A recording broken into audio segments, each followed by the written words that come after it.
We'd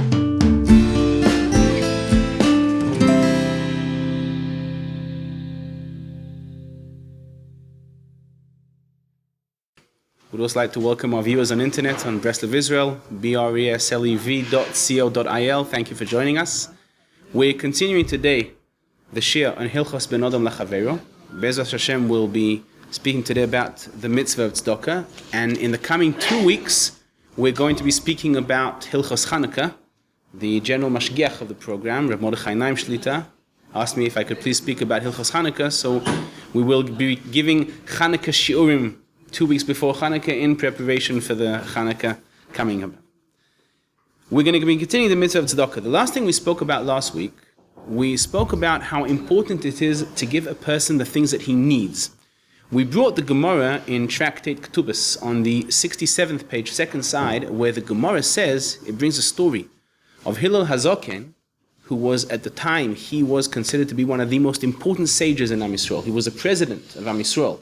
And in that time, the president, he was a descendant. Hillel Hazaken, he was a descendant from David HaMelech. He was not only one of the biggest Talmidei Chachamim, we have many quotations in his name in the Gemara, and we know that there's a whole group of Talmidim known as Beit Hillel, but he was also the spiritual and the practical, physical, the actual leader of Am Yisrael, the most important and most prominent person in Am Yisrael in those times. And the Gemara there says that Hillel Hazaken knew a poor person who came from a very rich and important family, and Hillel Hazaken tried to give him everything that he needed as part of that tzedakah. One of the things that he wanted, he needed a horse to ride on and a slave to run in front of him, announcing, "Here, here, Mr. So-and-so is coming, make way, make way." And says the Gemara that one day when Hillel Hazaken couldn't find someone to run in front of his horse, he himself ran in front of his horse for a distance of 3 miles. Reb Chaim Shmuel Levit said, we spoke about this last week, that this poor man must have been an imbecile. He must have been completely mentally indeficient. I mean, something was wrong with him. Can you imagine a normal human being allowing the president of Am Yisrael, one of the biggest Torah sages of that time, a descendant of King David's family, to run in front of his horse and to announce, "Here, here, Mr. So-and-so is coming," and yet this poor person allowed for that to happen. And even though, says Reb Chaim Shmuel Levitz, this poor man was obviously mentally deranged, an imbecile, an idiot, it didn't make a difference. Hillel Hazaken still ran in front of him. Why? Because that's what he needed. And that teaches us that even though, and we brought this last week, the Ramah brings in Yoredea, in Siman Reish Nun Tet, he says that this halacha applies to Gaba'ei Tzedakah. This halacha doesn't apply to us as private people, it applies to the general directors of a tzedakah fund, that when they come to give tzedakah, they've got to look at the previous situation and what everyone needs. But what does this come to teach us? When we see someone who is in need and who's asking for something that we think might be ridiculous, don't mock him. Don't make fun. If you can help, help. For example, if you see someone coming and saying, "I am collecting money for a dune buggy." Excuse me? A dune buggy? Yes. We used to have a dune buggy, and then my father went bankrupt, and he sold his dune buggy, and I need a dune buggy. That's what I need. Now, a normal human being would look at it and say to him, "Are you normal? You want me to give my money that I get here as an avrech? You want me to give you my shkolim, my dollars, to buy a dune buggy?" And the answer is, even though you're not obligated to give him, understand where the need comes from. Tzedakah means dei machsoro asher yachsar lo, filling the need of he who is in need. And many times it's things that we cannot comprehend or can't understand, but we have to know that is the mitzvah, to make sure that he gets what he needs. It is extremely important when one gives tzedakah to give it with a smile, to give it in a nice way. If I give you even $1,000 and I say, "Oh, again you're coming to beg me for money. Tell me, when are you going to go and work, you parasite? When are you going to stop burdening me? You're a leech. Leave me alone." Okay, take the money and just go away. Okay, I've given him $1,000, but he will leave with such a negative feeling that the mitzvah wasn't done properly at all. And the Gemara says this specifically. The Gemara says in Tractate Baba Batra, on the 9th page, second side, that he who gives tzedakah to an ani, if you give charity to a poor person, you get 6 blessings. But if you smile to him, if you treat him with respect, even if you didn't give him a single penny, you get 11 blessings. Which means the way you treat a person is much more important than what you give him. And we see something very similar in the Gemara in Tractate Kiddushin. On the 31st side, the Gemara brings it at the end of the first side and at the beginning of the second side. The Gemara there says about the mitzvah of Kibud Av Va'em, respecting your parents, that a person can respect his parents by giving them everything that they want, but he won't do it with a smile. He'll do it with a grudge. He'll do it with a grunt. He'll be upset about it. He'll project his negative feelings to his parents, and not only will he not be rewarded for that, he'll be punished. And a person can give his father some dry bread, but that's all he has. But give it to him with a smile and say to him, Father, please, I put this aside for you. Please eat, so you can have some strength, you can have some power. And he will be rewarded for that as if he gave his father a feast like Solomon's feast at his time. Why? Because the way we treat people is much more important than what we give them. People need to be treated properly more than they need to be aided and helped. And that is something that we learn. It's very difficult for us to understand this, because it's difficult for us to understand what a human being really needs. But if we think of ourselves, take of ourselves in all different situations in life. Imagine if we're now going to our parents and we ask them for help. I need some help. I got into a financial problem. I need my father now to give me some aid, some financial aid, to give me some money. I can go to my father, and if he can say to me, listen, Elchanan, I'd really love to give you. I just don't have the money. I'm really sorry. If something comes up, I promise you will be the first one I'm going to think about. Currently, I have nothing to give you. I'll leave with a good feeling. My father tried to help me. He couldn't, but he spoke to me nicely and respectfully, and he didn't embarrass me. I can go to my father, who can be extremely rich, and he can say to you, again, you're coming to me? Again, tell me, when will you learn to manage your property and your business properly? You are such a mishap. How could I have such a son like you? Okay, what do you need now? What do you need? You need 50,000? Take 50,000. Please do me a favor. Just go. Just go. Leave me alone. He gave me $50,000. But the feeling? I feel like a piece of dirt. He trampled me and he squished me and he made me feel like I'm worth nothing. And the Gemara says, even though he gave me $50,000, he's not going to be rewarded for that. In the best case scenario, he gets 6 blessings. In the first story that I told you about the father that had nothing, he'll get 11 blessings. See how important it is to give something to someone with a proper respect, with a smile, with understanding where the need comes from. Now, we can do that every single time. I'll give you a simple example. A person knocks on your door and asks for tzedakah. Do you know what the most simple way to do, the most simple thing to do to make him feel good? Shalom Aleichem, can I please offer you something to drink? Would you like to use the restroom? You don't know how long he's been out there for. He might be going around circling different houses already for 2 hours.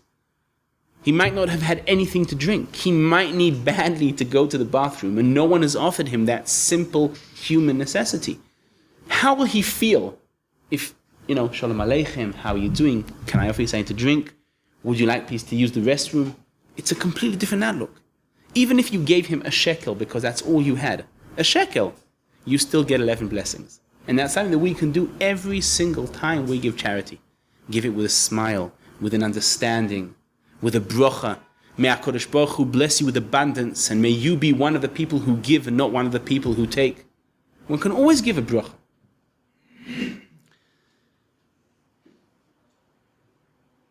It is very important also that whenever you don't have the financial needs, and this happens a lot of times, many times we're asked to give charity and we simply don't have money. I need the money now. I have 5 shekel 50. I need it for the bus fare. I don't have anything. But the pasuk says, Al yashov dach nichlam. It says it in Tehillim in the 74th chapter, 21st verse. Al yashov dach nichlam means try never to turn someone poor away without giving him anything. Always try and give him a small coin. Now the Shulchan Aruch paskins this. This is paskin for halacha in your Edea in Siman Reish Mem Tet 249. Now, we have to be very prudent about this halacha. Why? What the halacha is actually saying, always give something even if you can't give. But there are certain cases, certain scenarios, that if you give him a coin, not only will he not be happy, but he'll be upset. He'll feel you embarrassed him. Imagine now the only coin that you have in your pocket is 10 agorot. Okay, it's the equivalent of, let's say, of 2 or 3 cents. Imagine if now someone knocks on your door and asks for tzedakah, and you take 2 or 3 cents out of your pocket and you say, here, this is what I have. Choved, please take it. The average response of most people would be, excuse me? Take your coins back. Or, if as the joke goes, the guy who's asking for charity might say to you, excuse me, I don't take money from peers to my profession. Okay? Keep the money. So we've got to be very, very careful about what we do. Baruch atah Adonai Eloheinu melech haolam she'akol nihya bidvaro. If we take, for example, in Eretz Yisrael, giving a shekel is considered to be something which is absolutely fine. Even if you walk around in different shuls and you give half a shekel is also fine. Less than half a shekel is considered to be disrespectful. So if you don't have half a shekel to give, better not to give. Better to say to him, listen, I'm really sorry, I don't have any money to give you. Now, one's got to be very careful not to lie. In other words, if you have money that you need to use it, don't say to him, I'm sorry, I don't have any money. That's not true. You do have money. I'm sorry, I don't have any money to give you. Notice, I didn't lie. I have money, but I don't have money to give you. I need the money for something else.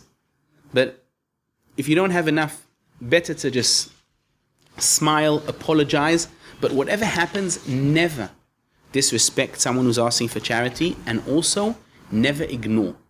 There's some people, now this is very difficult. There's some people who, people come to them for tzedakah. I see them when I go to daven in the different shuls, the people who come and collect tzedakah. And there's some people who, their way of dealing with this situation is ignoring it. He's standing there, gazing at the wall. The guy's going, sticking his hand in his face, shaking the coins in one ear, 2 ears, performing a dance. Nothing. The guy is completely focused at the wall in front of him. That's disrespectful. It's disrespectful. It's not nice. It's not the way to treat a human being. You don't have anything to give him, or you feel that you don't want to give him because he doesn't come off to you as someone who's necessarily in need, or you might not have enough money. Say to him, I'm sorry, I don't have anything to give you. B'atzlocha.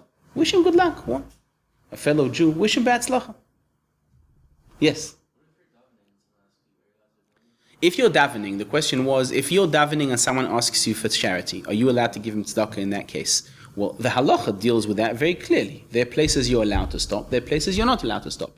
If, for example, it's in Psukei de Zimra, yes, you're allowed to stop, you're allowed to give him a coin. If it's in the middle of Kriyas Shema, no, you're not allowed to stop.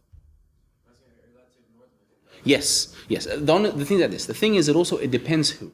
If we're talking about someone from who comes into a shul, who knows the halachas, normally when they see that people are saying Kriyas Shema, they won't do anything. They'll stand at the side, wait till you're finished, and only then come up to you. If he comes up to you and is from, in order not to embarrass him, you can say to him, he'll already understand. If it's someone who's not from, just say to him, don't ignore him. Okay? The halacha allows us, what? Even in Kriyas Shema, the halacha says that if someone doesn't know the halachas and he addresses you, you're not allowed to say to him, shalom, which means you're not allowed to stop. Stop between verse and verse, okay? Ve'ahavta et Hashem Elokecha b'chol levavcha v'chol nafshecha v'chol mo'odecha. Stop after v'chol mo'odecha, and they say to him, apologize that you can't talk.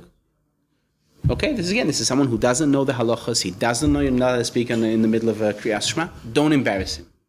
The first pasuk, you can't do anything. First pasuk, it's also in Shmoneh Esrei. If someone comes in the middle of Shmoneh Esrei, even if he doesn't know the halachas, and even if it's a simpleton who's never learned before, you're not allowed to stop.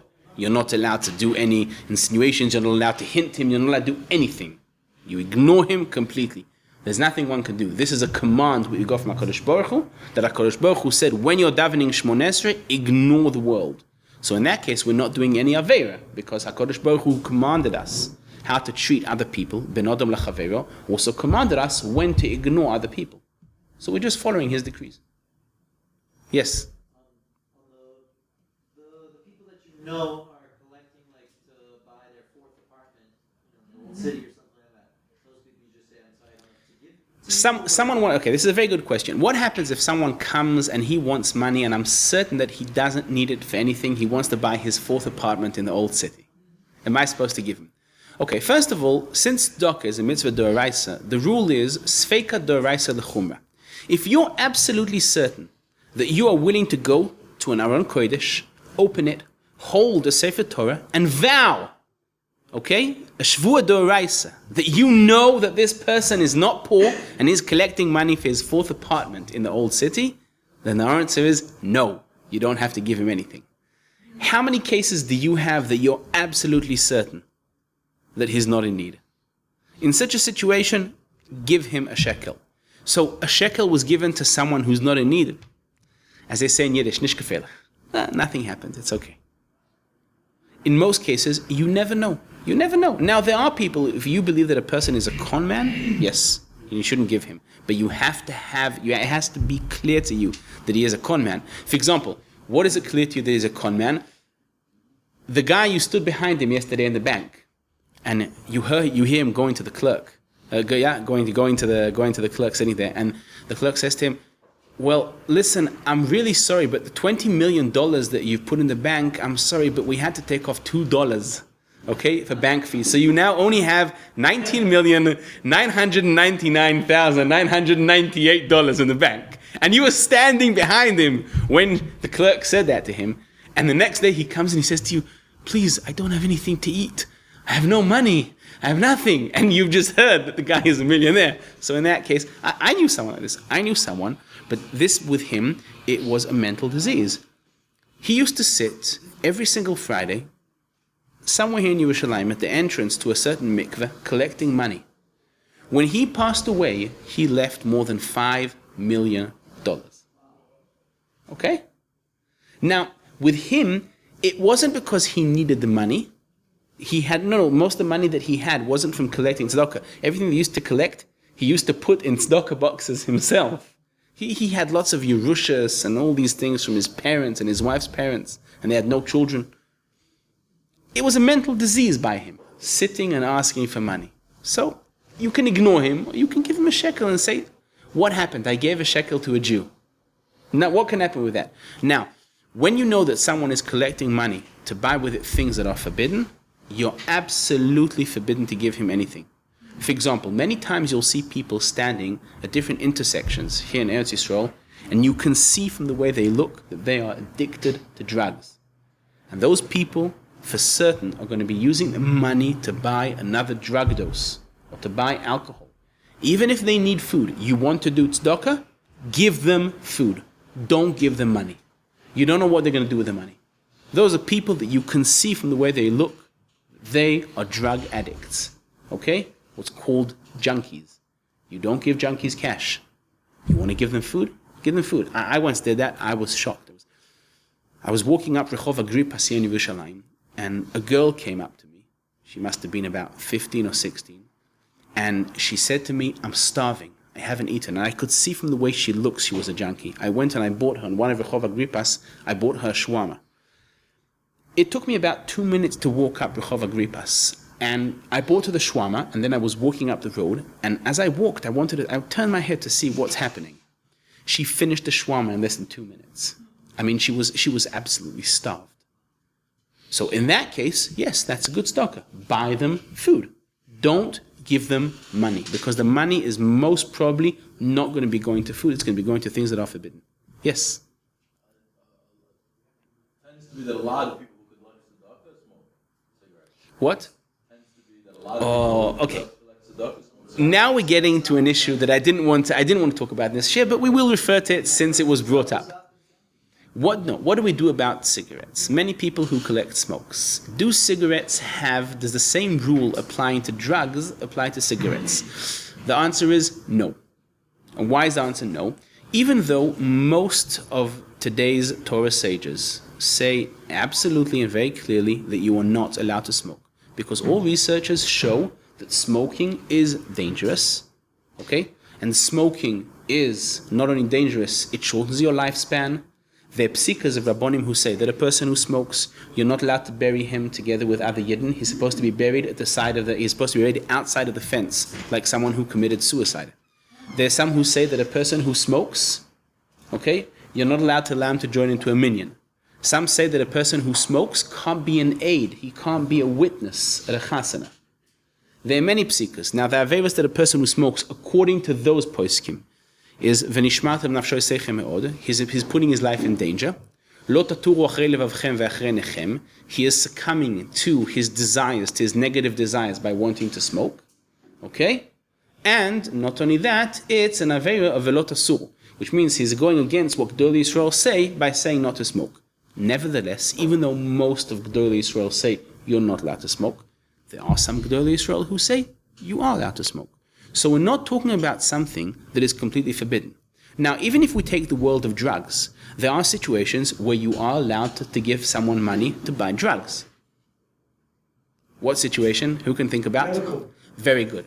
A person who has a permit to use drugs for medical reasons, he suffers pain and the drugs help him to ease the pain, he doesn't have enough money to buy drugs. And he shows you the permit from the doctor, I'm allowed to buy drugs and I'm going to use the money now to buy drugs to ease my pain. That's not considered to be a junkie. That is a person who for medical reasons is allowed to use drugs. There's no problem giving him cash for him to buy drugs. Same thing with cigarettes. Since there are some of the Torah sages who say that you are allowed to smoke, or even if you're not allowed to smoke, but it's not forbidden to smoke, therefore, even if he takes the money and uses it to buy cigarettes, now, when you give tzedakah, you are always allowed to give tzedakah and have certain terms put, okay, on this donation that you're giving. For example, I am allowed to give you 100 shekel and say to you, this is only for buying groceries for Shabbos. Now, when I give that to you, one has to know that when you get money under certain stipulations and conditions, you're only allowed to use it for that specific purpose. You're not allowed to use it for anything else. Therefore, if you get money, for example, if your parents now have just given you, our dear son, we want to give you this, buy with this a washing machine. You have to buy a washing machine with that money. If you want to use it for something else, you have to ask your parents for permission. Now, if you're left with some money after you bought the washing machine and this money left over, you ask a Rav if you're allowed to use it for other things. But the same thing, if you don't want someone to use it for cigarettes, you're allowed to give him money and say to him, listen, I know you're in need. Here, you came to me asking me to give you charity to buy groceries for Shabbos, so you can have a proper and decent and mechubadik Shabbos meal. No problem.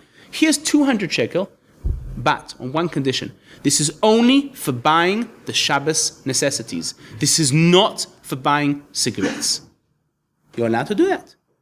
And he's not allowed to use the money to buy cigarettes. Yes?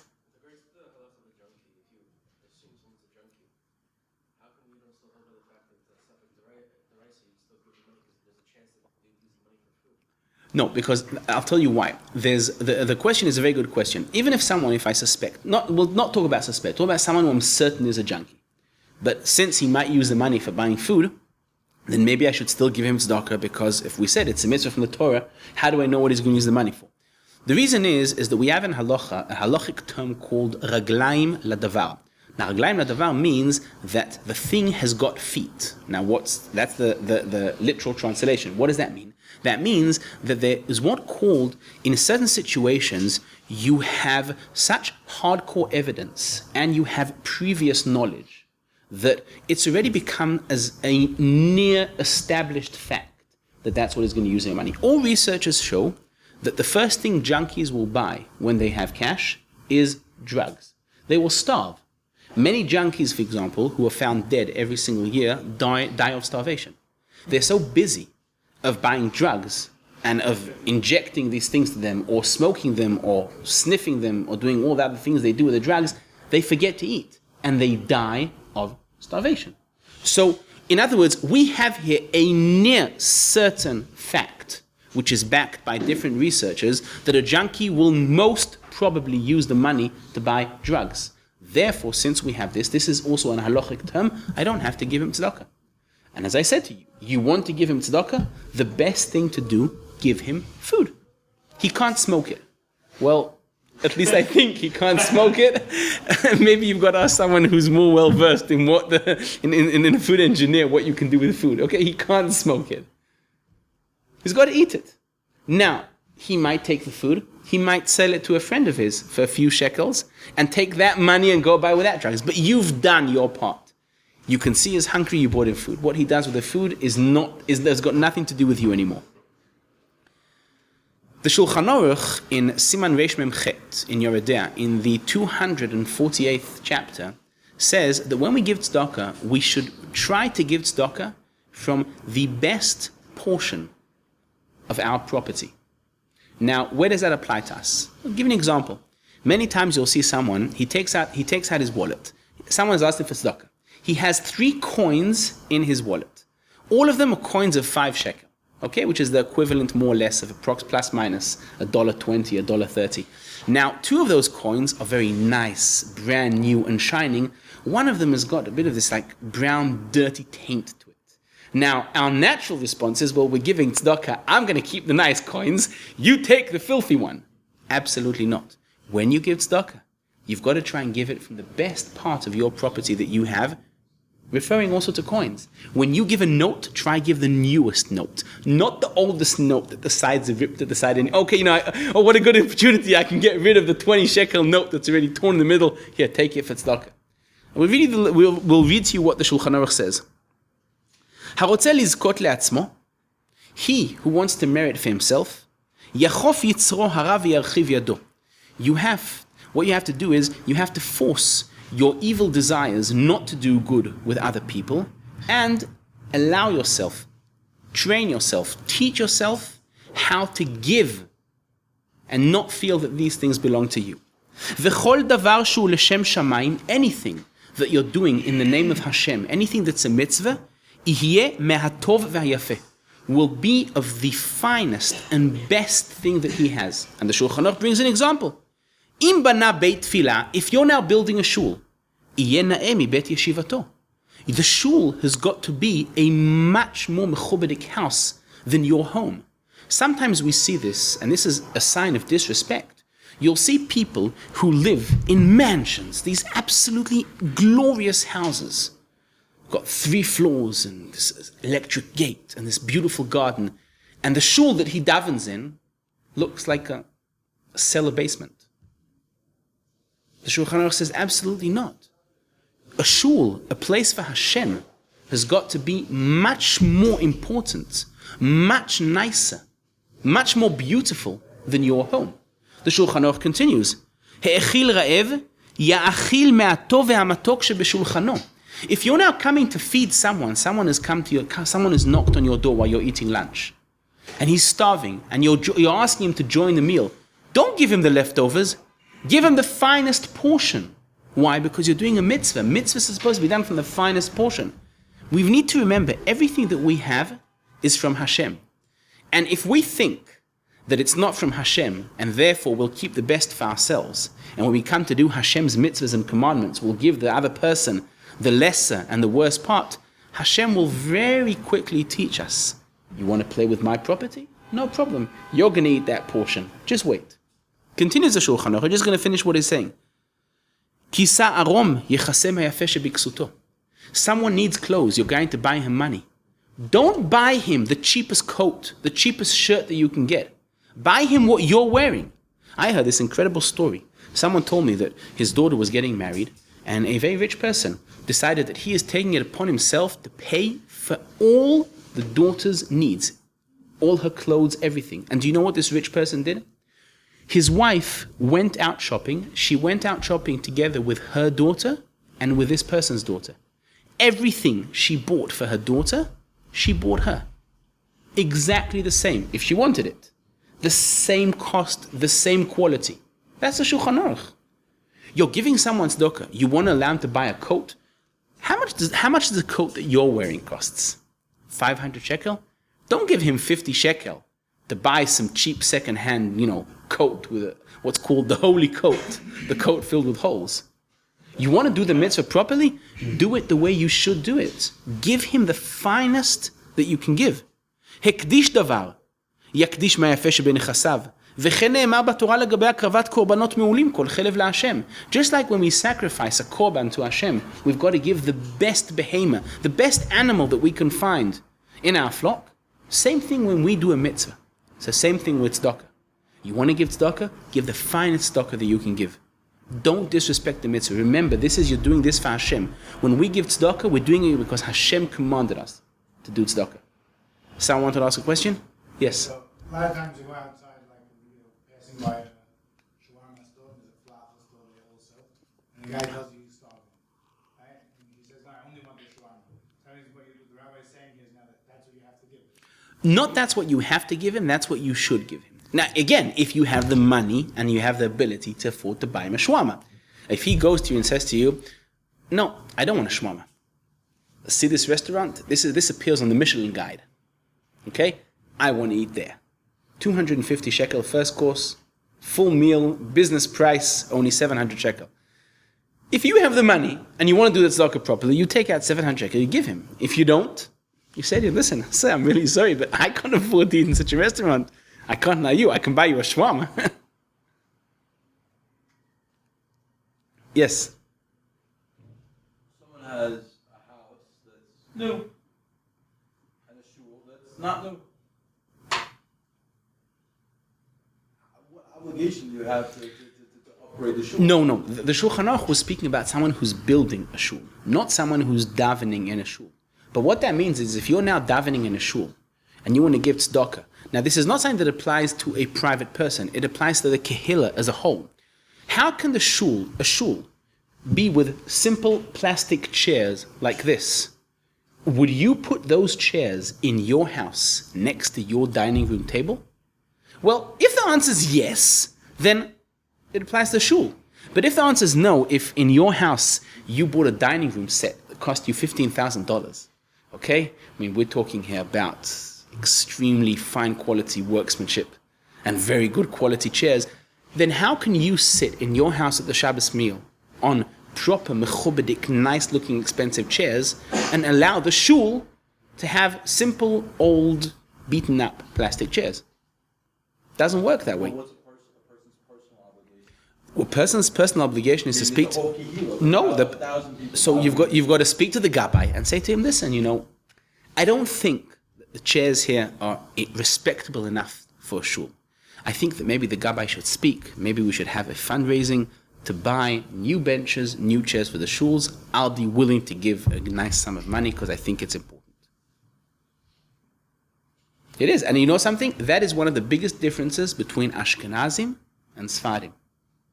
If you go to, a typical Sephardi shul, a Sephardi shul is glorious.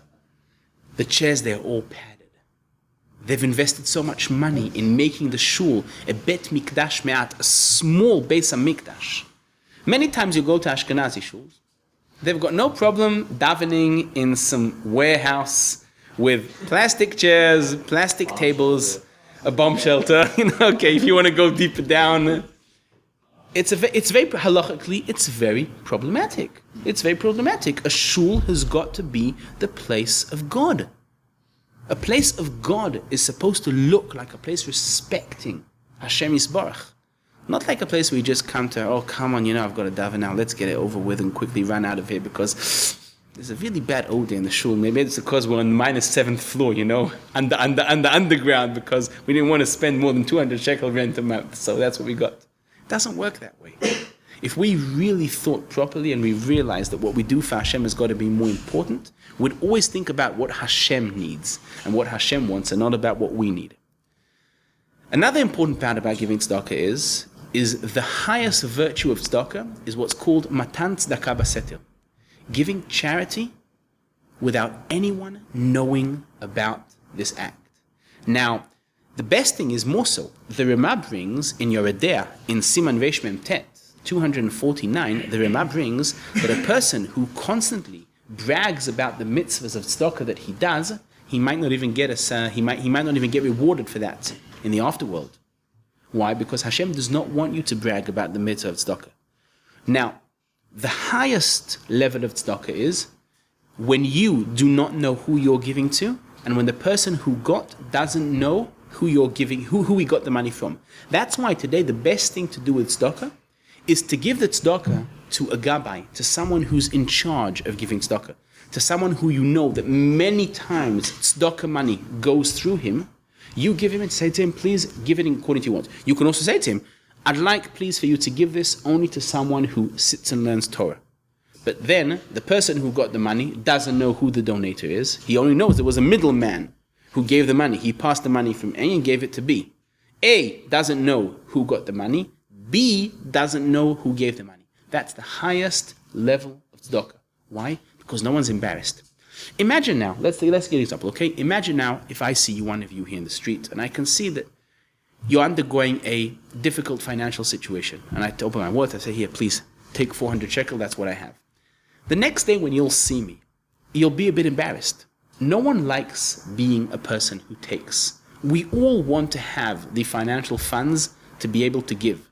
We'd all like to walk around in our pockets every single day with a bundle of $10,000, preferably in notes of 10, okay, so that we can give it to a lot of people, and just give tzedakah to everyone that we want. Everyone wants to give. Most people do not want to take. When they take, it embarrasses them. Therefore, when you give tzedakah, matan tzedakah baseter, in a hidden way, without anyone knowing who you gave to, no one is embarrassed. The person who got is not embarrassed, and you also don't feel what's called a patronizing feeling towards that person who you gave him the money. You don't know who the money came to. Now, there are situations where there is a special inyan in publicizing the fact that you're the one who gave the money. When? When one gives to a shul, the Rashba brings in his shut, he brings it in the first part in Siman Taf Kuf Pei Aleph, 541. He brings there a situation, he brings there a shaila that he was asked by a person who donated a shul, and he wanted to have a plaque there with his name appearing that he donated the shul. And the Gaboim of the shul said, no, we're not interested. We don't want to have anyone thinking that he donated. You want to give the money? No plaque. Nothing is going to be written that you gave anything to the shul. That's the way we want to have it. And at the time, they sent the shaila to the Rashba. The Rashba, Rabbi Shlomo ben Aderet, was one of the biggest Rishonim. He lived approximately 750 years ago. He was considered to be the biggest poisek in Spain. Okay, he used to live in Toledo. And the Rashba wrote a whole tshuva writing that yes, they are obligated, the shul are obligated to write his name down. Mefarsamin osei mitzvah. Why? Because we have an inyan of having his name put down. What's the whole purpose? The purpose is that many times that's what attracts people to donate more money. Today, very rich people, what do they like donating more than anything else? Buildings. Why buildings? Because on a building, you put your name. It stays for generations. People will always know that you donate this building. People have a good feeling. Now, imagine if I build a fancy building and I put a lovely notice up that it was donated by so-and-so.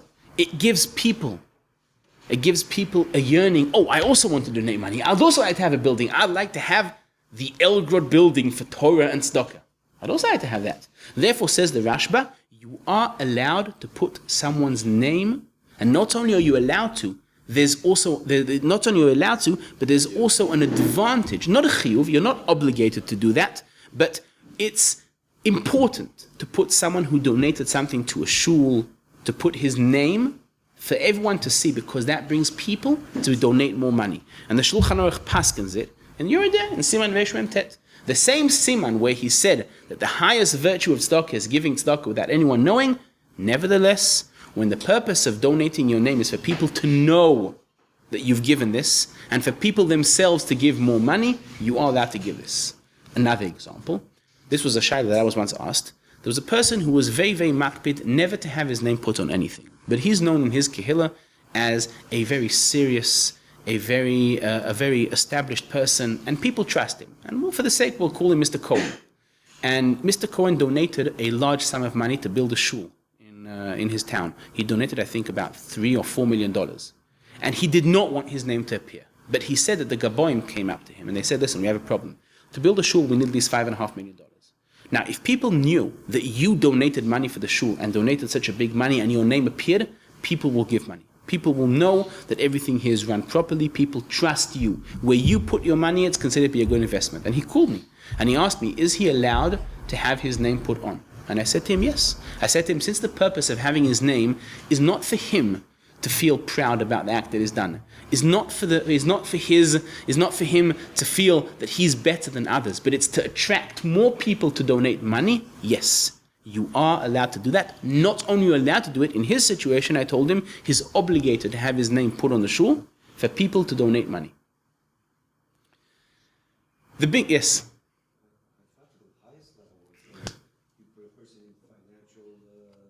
You establish a person into business, or somebody making his own money. Oh.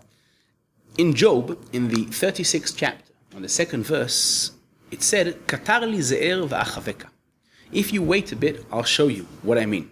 You just now asked a shaila, which is our next subject. The next subject is the highest virtue of tzedakah. The highest virtue of tzedakah is not giving tzedakah, but it's helping those before they fall. In other words, the Shulchan Aruch brings in the same chapter, 249, v'chezakta bo. The highest virtue of tzedakah is not giving a person tzedakah. It's giving a person a loan. Giving a person a financial loan to help him establish himself, to make sure that he will not become needy. If someone comes up to you and he says to you, listen, up till now I haven't had a parnasa. I'd now thought of a wonderful idea. I want to open a business. My wife, Baruch Hashem Kanai Nora, she is an unbelievable ironer. She can iron so quickly. She does a wonderful job. We wanted to open a business in our house. We want to advertise. My wife is going to take in different clothings, shirts, trousers, etc. to iron them. We will do deliveries. I'll pick it up. I'll bring it to the people, and that will be able to give us a good mechubadik panosa, so that we can have a proper financial standing. But I need help. I need a loan of 10,000 shekel to start the business going, to advertise, to buy my wife a good proper iron, to make sure that we get the proper bags and the proper hangers. That is the highest virtue of tzedakah. Why? Notice, everything is done here in a very respectful manner. You haven't given him tzedakah. You're giving him a loan. He's keeping his dignity. He hasn't taken from you something. For the time being, you've loaned him money and he's going to return the loan in a year, in 2 years. You've helped him establish a business. You've helped him reach a good, sturdy financial standing. That is the highest virtue of tzedakah, because you're making sure that a person comes to a situation where he doesn't need to ask tzedakah. If we all had wonderful businesses that were very lucrative, made a lot of money, and we only had to be there for 5 minutes every single day, and every single month we get a check for $25,000, $30,000, Bezras Hashem, where we all have that, we'd never have to ask for tzedakah for anyone. We'd only be those who give. So imagine if you can give me a loan for me to have such a business that I've only got to be 5 minutes a day. I just push the button, okay, buy Apple stocks, buy Microsoft stocks, buy buy all these things, 5 minutes a day, and at the end of the month I get $25,000, $30,000. May we all have that. Amen. That would be the best tzedakah. And that's why the Shulchan Aruch paskins, the best tzedakah is to help a person before he falls. Ve'chezakta bo, hold him before he falls. Loan him money, allow him to have a good financial standing. Getting him a job is the same thing. If you have the power to allow someone who is in financial need and you have connections, you can get him a job, that is considered to be a mitzvah d'oraisa of the highest level of tzedakah. Yes?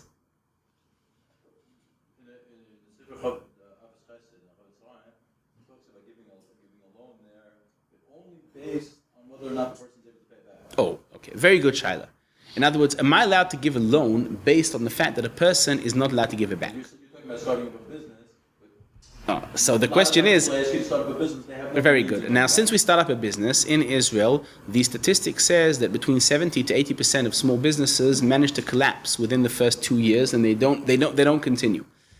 Am I supposed to loan him the money in such a situation where I know that the money is most probably not going to be returned to me? We have to separate the things. We're going to be learning this when we learn the Hilchos of Alva, how to loan. When I loan a person money, that's one thing. When you're looking at it specifically as loaning, You're correct. You shouldn't loan a person money where he's not allowed to, when he can't return it. But if you want to look at it as tzedakah, I'm not giving you a loan. I'm saying that it's a loan because it's a very good way to make you feel good about yourself. But I know that the money is most probably not going to come back to me. I'm giving it to you as tzedakah. I'm saying to you a loan. And I'm expecting the money back. But in my heart, I'm already saying to myself, listen, if it doesn't work, it doesn't work. That's the highest level of tzedakah. Now, the sum depends on you. If, for example, you're my son and you ask me for tzedakah, and I say to you, my son, you want to open a business, take $10,000. Absolutely fine. But if you're someone from the street, then I'll say to you, take $500. That's all I can do. Know that the money is most probably not going to get back to you. I'll take an example of me, okay? There's at least people owe me, from people who have asked me for loans of money, at least 10,000 shekel. And I already know that I'm not going to get the money back. Why? But when I gave them the money, I knew I'm not going to get the money back. I gave it to them as tzedakah. They said halva for them to feel good about themselves. But I gave them tzedakah. So that's the ratio. We finished today's shir. Be'ezus Hashem, we will continue Hilchos Tzedakah in 3 or 4 weeks' time, depending on the curriculum here, after Chanukah. During the time of Chanukah and in the next coming 2 weeks, we will be learning Hilchos Chanukah, referring to Be'ezus Hashem, the wonderful festival of Chanukah that is coming upon us.